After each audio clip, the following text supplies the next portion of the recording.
I remember we used to read some of these types of headlines, or not necessarily headlines, but you know, articles, and it would say, the top 20 things that prove, or the top 20 things that the U.S. used to be number one at, and here's the new chart of where we stand on those things.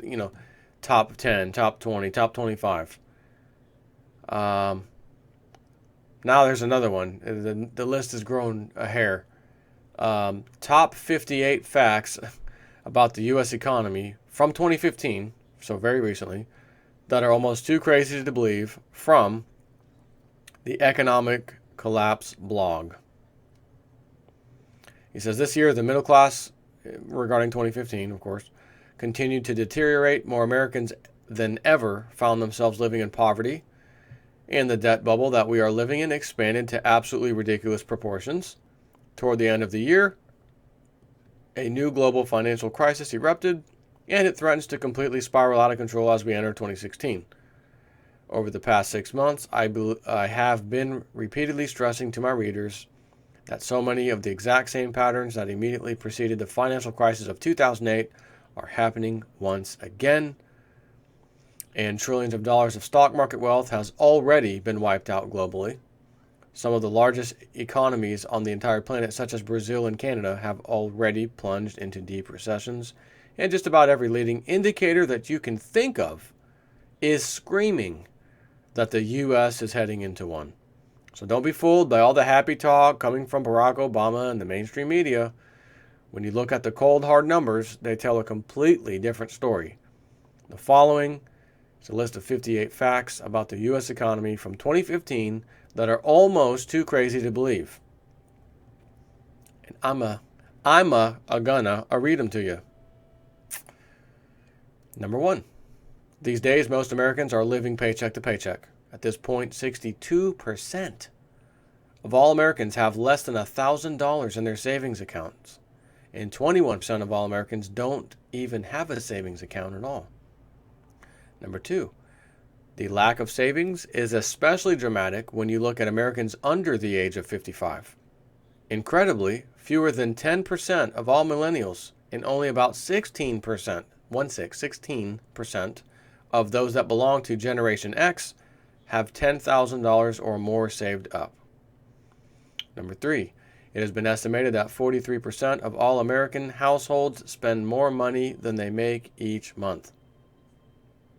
Number four, for the first time ever, middle-class Americans now make up a minority of the population. Back in 1971, 61% of all Americans lived in middle-class households. Number five, according to a Pew Research Center study, the median income of middle-class households declined by 4% from the years 2000 to 2014. Now, if the median income declines, what about the fact that you have inflation?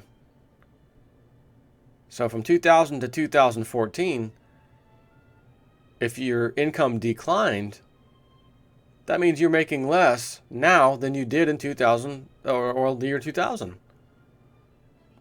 So to me, that's even worse. Number six, the Pew Research Center also found that median wealth for middle-class households dropped by an astounding 28% between 2001 and 2013.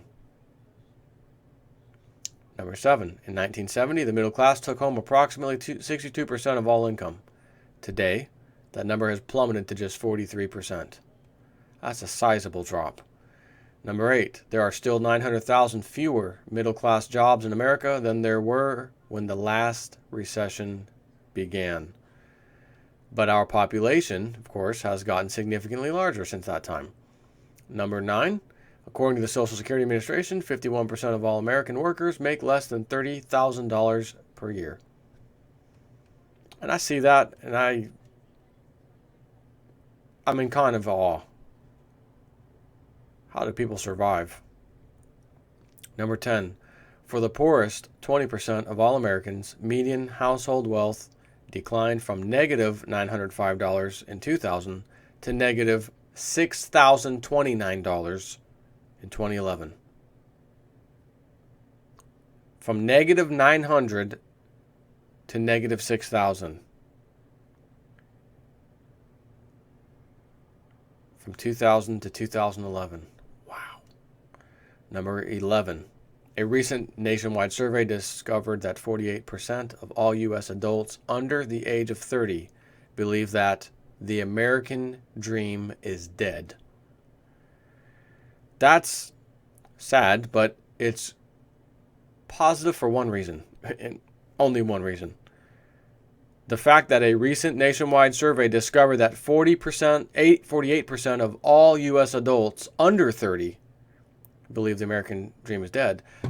That means they don't buy into the propaganda. They're not buying into the lies. That is why that's good, and that's the only reason why it's good. The fact that it's there sucks. Number 12. Since hitting a peak of 69.2% in 2004, the rate of home ownership in the U.S. has been steadily declining every single year. Yes, even after the supposed recovery of 2009. Number 13. At this point, the U.S. only ranks 19th in the world when it comes to median wealth per adult. Number 14. Traditionally, entrepreneurship has been one of the primary engines that has fueled the growth of the middle class in the United States, but today the level of entrepreneurship in this country is sitting at an all-time low. Number 15. For each of the past 6 years, more businesses have closed in the U.S. than have opened. That is not a good thing to have in any country. Prior to 2008, this had never happened before in all of U.S. history. Now, you got to think about that for a second. This has never, ever happened before. But the numbers in the stock market's up, and the dollars on the dollar index is 100. And Lindsey Williams said there was going to be a crash by the end of 2015. It didn't happen. You know what? Everything's fine. That number I just read you and the last few ones I've been talking about, they're meaningless. Go to bed. Go to sleep. You have nothing to worry about. Things will be Magic 8 Ball. Are things going to be turning around here in the near future? Looking good for us Americans? Oh, Magic 8 Ball. Yes. Maybe I meant that, but yeah. Magic 8 Ball says yes. Let me stop the video. Jason Nip, stop the video. This is irrelevant. Not on your life. This is important.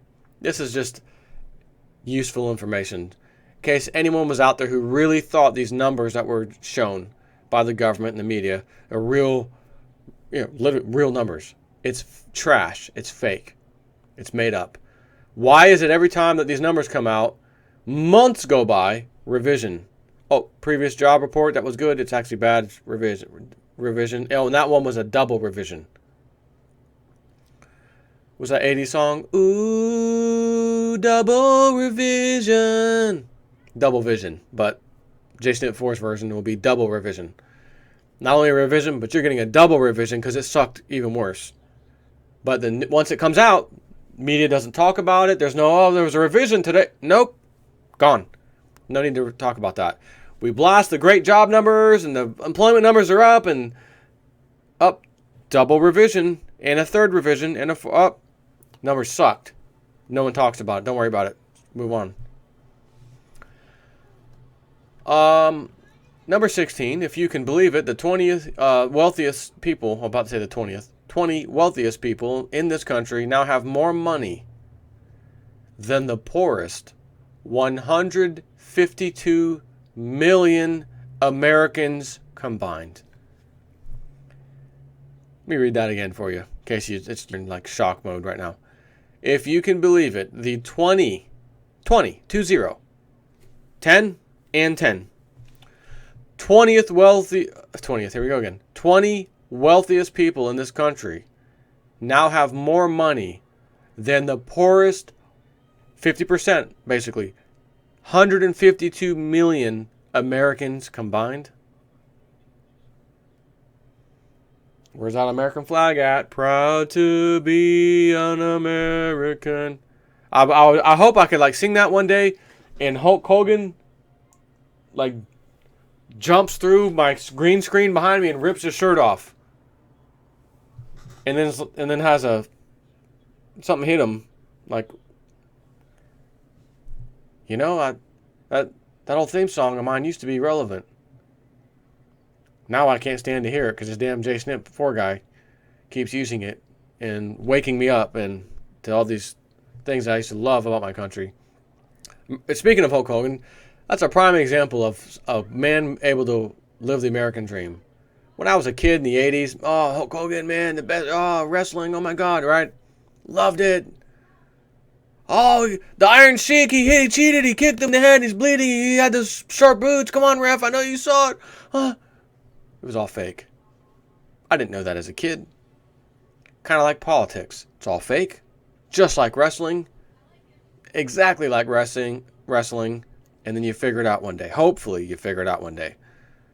So, that was a perfect example. American guy, came in, worked his butt off as a wrestler. Man, put some serious time in. Got to live that American dream. So, I'd like to sit down and talk with him. Like, hey, Hulk, where do you see our country at these days? I remember your old theme song. I used to be proud of that. Now I hear it, and it feels like I'm lying when I sing the damn thing. Like to hear what the old Hulkster and Hulkamania would say about this, to tell you the truth. Number 17, the top 0.1% of all American families have about as much wealth as the bottom 90% of all American families combined. Number 18, if you have no debt and you also have $10 in your pocket, that gives you a greater net worth than about 25% of all Americans. Wow. Number 19, the number of Americans that are living in concentrated areas of high poverty has doubled since the year 2000. Number 20, an astounding 48.8% of all 25-year-old Americans still live at home with mom and pop. Number 21, according to the U.S. Census Bureau, 49% of all Americans now live in a home that receives money from the government each month, and nearly 47 million Americans are living in poverty right now. Strangely enough, that number is about tied, roughly, with food stamps. Number 22. In 2007, about 1 out of 8 children in America was on food stamps. Speaking of food stamps, today that number is 1 out of 5. But the unemployment's down to 5%, and the numbers are coming out are great. Number 23, according to Catherine J. Eden and H. Luke Schaefer, the authors of a new book entitled $2 a Day, Living on Almost Nothing in America, there are 1.5 million ultra-poor households in the U.S. that live on less than $2 a day. That number has doubled since 1996. Number 24, 46 million Americans use food banks each year, and lines start forming at some U.S. food banks as early as 6:30 in the morning because people want to get something before the food supplies run out. Number 25, the number of homeless children in the U.S. has increased by 60% over just the past 6 years. According to Poverty USA, 1.6 million American children slept in a homeless shelter or some other form of emergency housing last year alone. Number 27.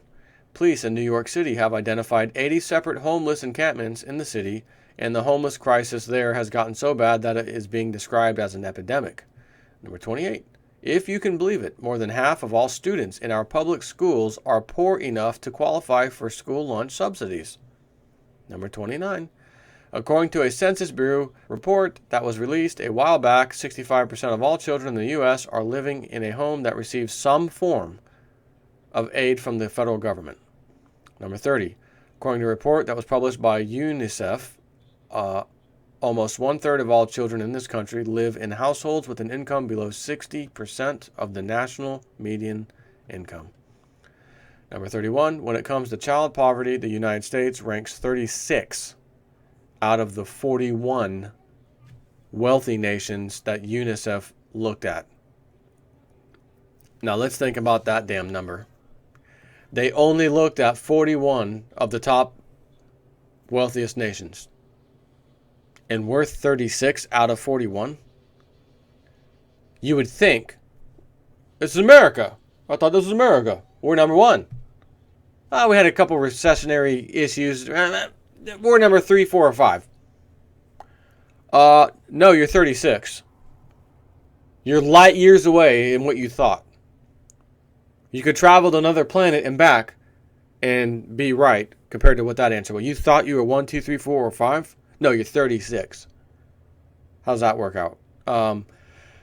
Yeah. Number 32.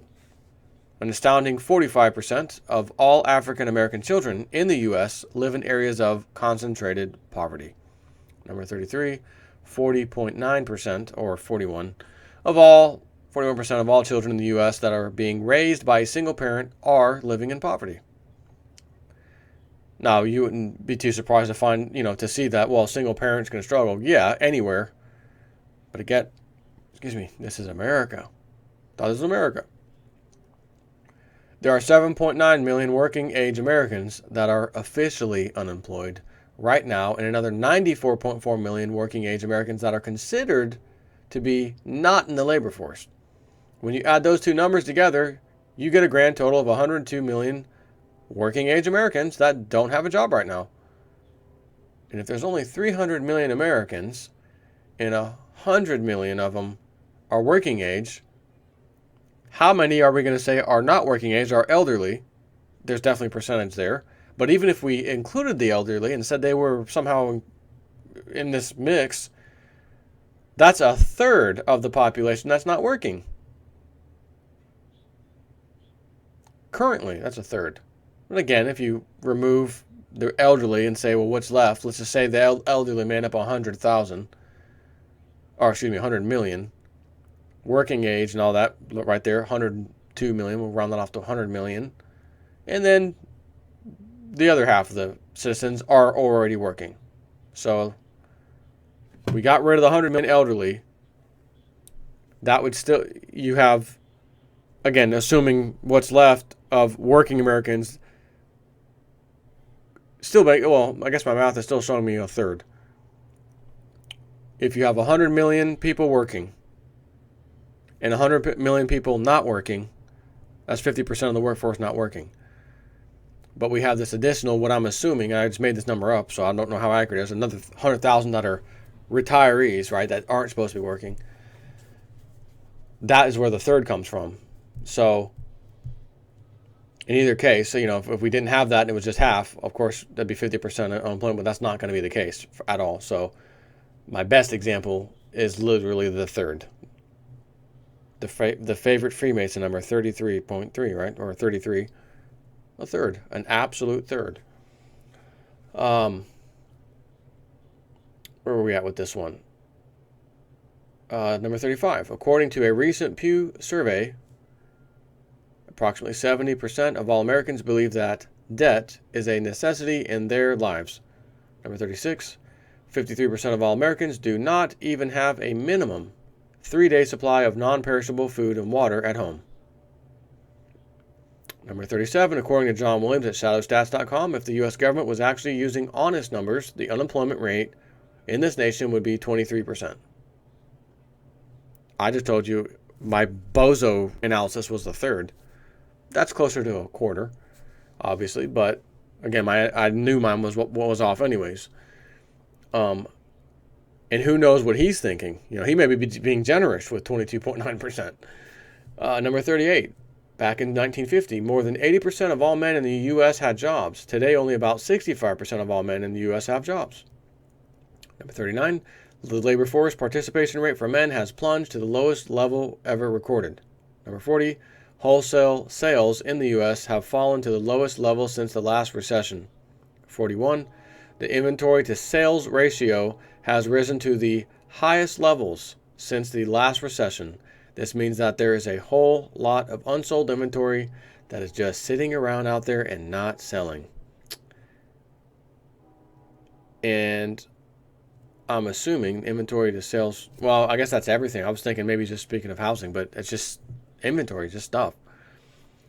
Number 42. The ISM Manufacturing Index has fallen for 5 months in a row. Number 43. Orders for core durable goods have fallen for 10 months in a row. Number 44, since March, the amount of stuff being shipped by truck, rail, and air inside the U.S. has been falling every single month on a year-over-year basis. Number 45, Walmart is projecting that its earnings may fall by as much as 12% during the next fiscal year, which is talking about 2016.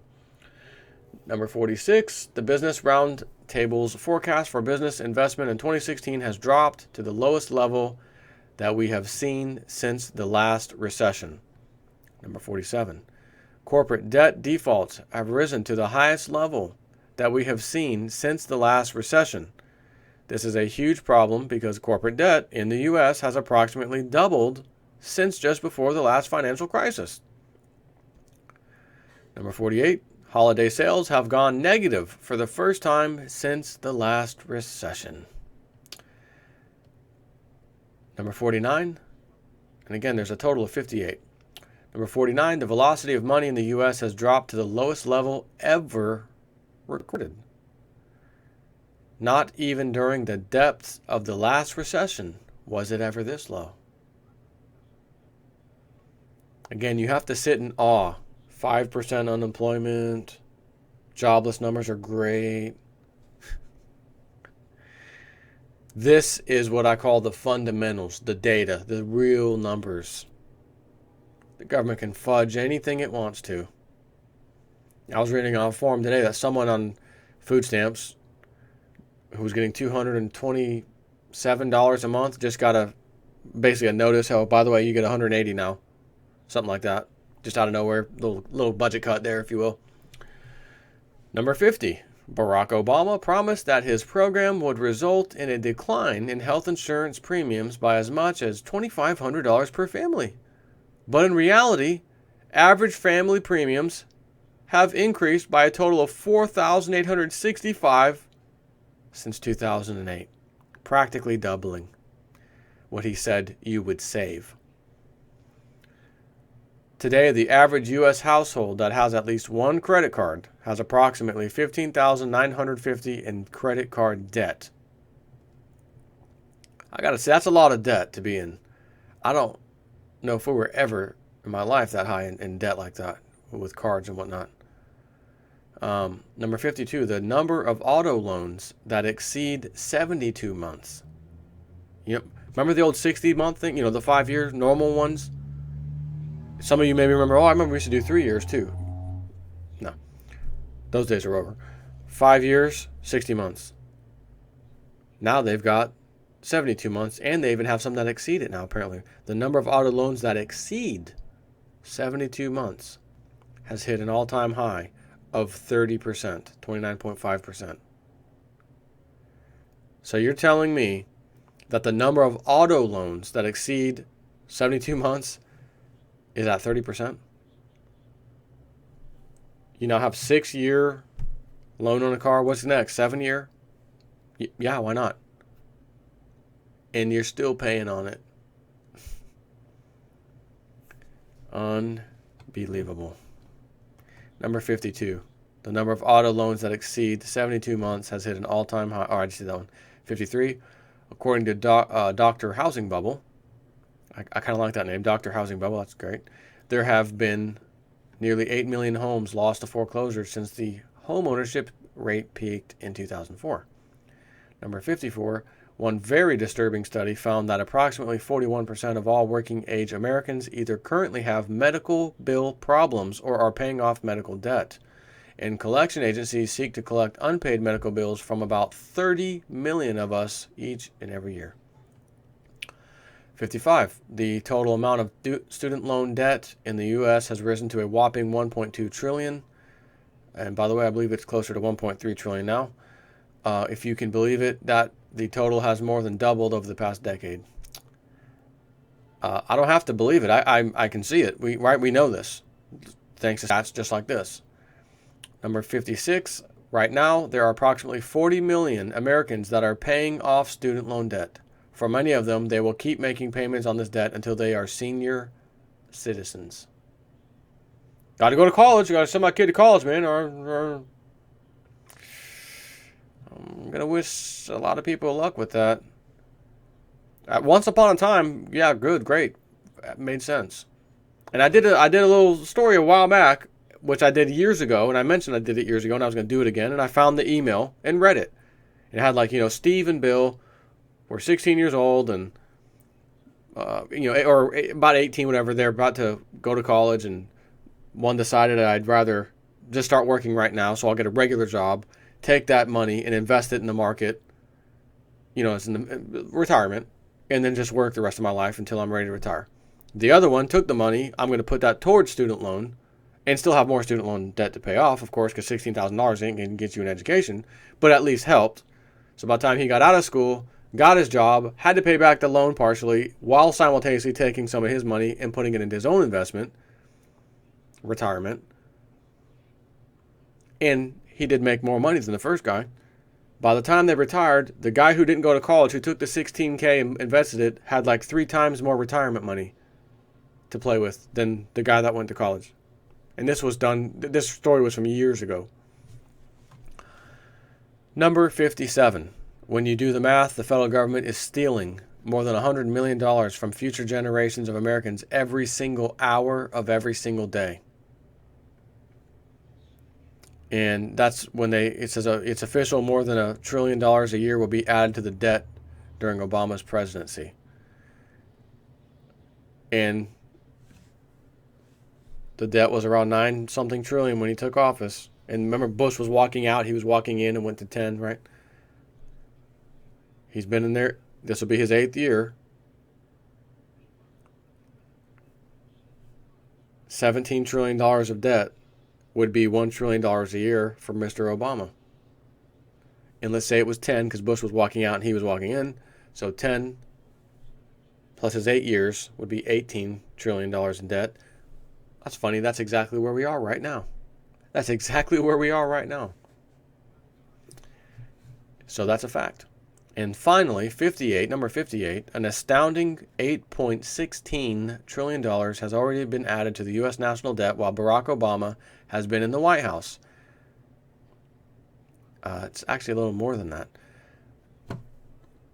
But, I mean, and again, I know I just did the example, 10 plus 8 trillion is 18 trillion. That's true. But remember, they just passed the debt ceiling limit. And it's not really a limit until, like, was it 2 years or something? Or 2017? Or was it 18? Whatever it was. So any extraordinary bills they got to rack up, which could push that debt ceiling to 19, 20 trillion before he leaves, that 8 trillion might become 10 trillion here in a hurry. That means that it is already guaranteed that we will add an average of more than $1 trillion a year to the debt during his presidency, and we will still have more than a year left to go. What we have seen so far is just a very small tip of a very large iceberg. About 6 months ago, I stated that our problems will only be just beginning as we enter 2016, end quote, and I stand by that prediction. We are in the midst of a long-term economic collapse that is beginning to accelerate once again. Our economic infrastructure has been gutted. Our middle class has been destroyed. Wall Street has been transformed into the biggest casino in the history of the planet, and our reckless politicians have piled up the biggest mountain of debt the world has ever seen. Anyone that believes that everything is just perfectly fine and that we are going to come out of this stronger than ever is just being delusional. This generation was handed the keys to the first economic machine of all time. The finest economic machine of all time. And we wrecked it. I'm not going to say that you and I wrecked it. We didn't. The club wrecked it. Decades of incredible or incredibly foolish decisions have culminated in a crisis that is now reaching a crescendo, and this nation is in for a shaking unlike anything it has ever seen before. And if I didn't agree to that, any of that, I wouldn't have even read you this. Or I would have said, well, that one piece, I don't agree to that. 58 facts about the U.S. economy from 2015 that he says that was almost too crazy to believe. If you've been following me for any length of time, it ain't crazy to believe at all. This is exactly what we've known. This is exactly why I'm doing these videos. Precious metals. I hope you've got them. Because you're going to see Lindsey Williams was right. I know December came and gone and nothing. It started. The Federal Reserve fired the first shot when they raised those rates. And when did they do it? In the very middle of December. That was the key for them to do this. And now, behind the scenes, all these interest rate products, derivatives related, are more than likely blowing up, and we just haven't heard about it yet. Stand by, because you will. And did anybody catch that the Chinese stock market, which was today, Monday, January 4th, again, you're going to see this video tomorrow, anyone notice that the Chinese stock market was closed down for the whole damn day? They lost 7%. It was down 7%. They said, screw it, shut the whole damn thing off. Shut it off, government. Nope, we're not going to run the market today. Just kill it. And you think Lindsey Williams is going to be wrong? I hope you still decide to stack some silver and gold. Either or. Again, I prefer silver, and I've explained a million times why.